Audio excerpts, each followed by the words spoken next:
break from all that schizophrenic ass weather. Talking about one moment, oh, I'm sunny, or the next moment I'm windy. Oh, wait, I'm cloudy. Oh, I'm foggy. And it was just, man, it was making me schizophrenic. And so, yeah, I'm glad to see you guys out here, and just check it out. Check it out. Check it out. I'm the #1 man from the #1 nation, the nation that hates on all other nations. Yo, I come to this country to make a new life and avoid a culture clash, but let's face it, America just wants your culture's cash. Dang, I forgot the rest. And so, anyway, I usually start off with the flow, but yeah, since I forgot the rest of it, I'll just move into the rest of my set.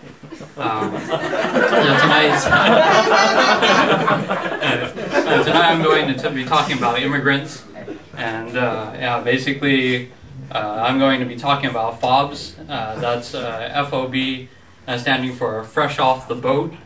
And but for me, growing up, it stood for Fresh Oriental Boy. And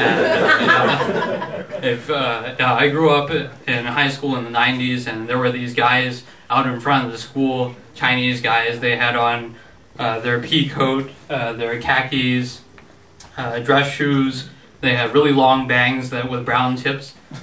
And they used to say the N-word a lot, but I'm going to substitute the N-word with dude for this evening. And, so they used to sit in front of the high school like this, smoking. Hey dude, what's up, dude? Dude, Lomo, what the hell is this shit? Hey, Marlboro Red. I only smoke Marlboro Red, okay? Hey, you guys want to jack some rim later? We jack some rim, sell it. I make a G. Why? Because I'm a G.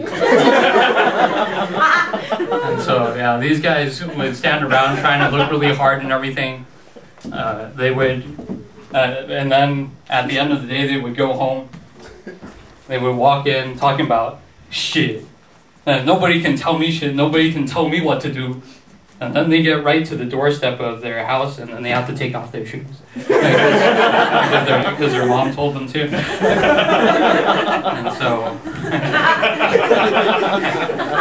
And so the girls are even worse. For me, I've been like single for about 30 years. Never had a girlfriend.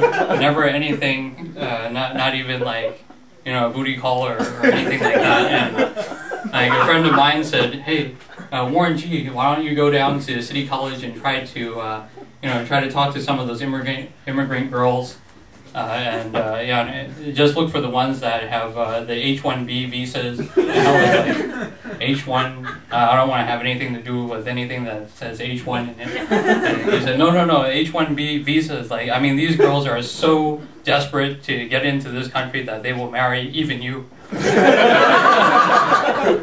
I was like, oh man, like that's horrible. I hate those girls. I absolutely hate those girls, because then they try so hard to be American. Like, just a generation before, like my dad's generation, like the girls had like really easy names like Wendy and Betty and Lily, and nowadays they have these American names like Eugenia, Eusenia, my name is Cecilia, and one of the girls went up to me and she was like, "Wyron, how do you like my American name?"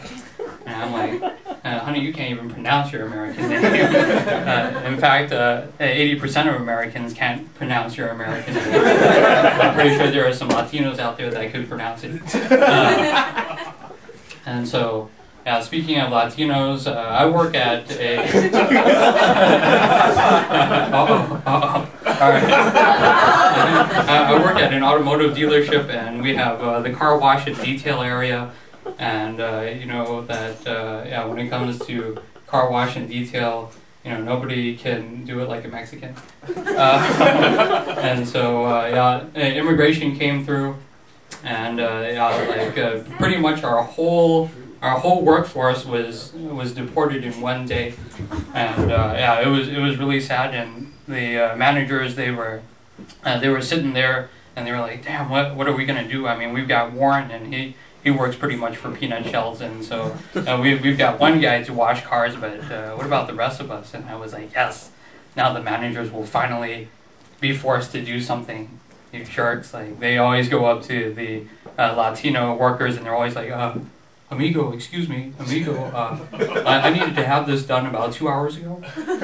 And so I was like, yes, and so the managers, they were out of the workforce, and so they started rolling up their sleeves. They turned on the stereo really loud. They grabbed some chamois, and then they went out to the street looking for any Mexican that they could find and said, oh, are you a citizen? Do you know how to use this? And I was like, damn, I thought these guys were actually going to do some work. So yeah, I'm really glad that INS changed it from INS to ICE, because Immigration and Naturalization Services to Immigration and Customs Enforcement, because that's more of what they do. And it's also a lot of my relatives were coming over and they were just handing themselves over to the INS, and they were like, wow, INS, ins, oh, I want to get ins. But then they saw ICE, ice, and they were like, oh, ice is so cold, I don't like that. And then they they take a dead body and they put it on ice, and so I don't want to talk to those kind of guys. And so you guys are laughing at the Asian joke there, but white folks have some pretty interesting accents. Like I talked to this English guy, and the English guy just randomly said, "Oh, Warren, have you got a fag?" And I'm like, "Excuse me? I've got some gay friends that I can introduce you to." And he's like, "No, a fag, a cigarette." And I'm like, "Oh, okay." And then so I got him a cigarette, and then he was really thankful, and he started offering me furniture. And he was like, "Cheers." He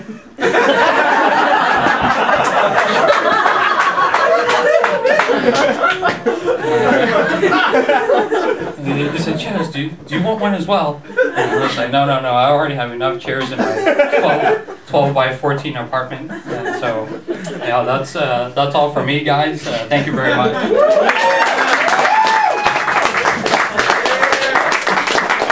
Warren Lee, y'all. Warren Lee.